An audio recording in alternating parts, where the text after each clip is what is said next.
represented by the storyteller's nook. Once upon a time, in a small, quiet village, there lived a kind and cheerful country mouse.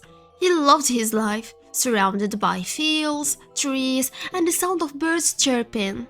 Every day, he would nibble on fresh grains, juicy fruits, and the occasional nut. Life was simple, but he was happy. One sunny morning, while the country mouse was relaxing in his cozy little home, there came a knock at the door. It was his cousin, the city mouse, looking very fancy in his shiny coat and slick whiskers. "Cousin," exclaimed the country mouse, "what a surprise! Come in and have some lunch." He laid out his best meal, a small plate of grains, a slice of apple, and some seeds. But the city mouse looked at the food and frowned. "Is that what you eat every day?" asked the city mouse. "How boring! In the city, we have feasts with cheese, bread, and cakes. Why don't you come with me and see how exciting life is?" The country mouse was curious. "You mean there is more than this? All right, let's go." So the two mice set off for the city.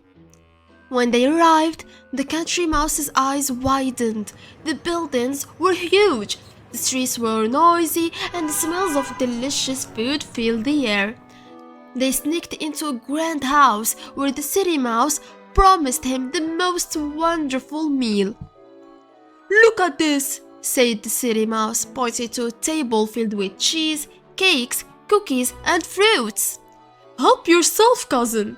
The country mouse took a bite of creamy cheese and another of sweet cake. It was amazing. But just as they were enjoying the feast, they heard a terrifying. A big, sharp-clawed cat leaped into the room. The two mice dropped everything and darted into a tiny hole, their hearts pounding. "Is it always this dangerous here?" asked the country mouse, trembling. "Well, yeah," admitted the city mouse, "but isn't the food worth it?" The country mouse shook his head.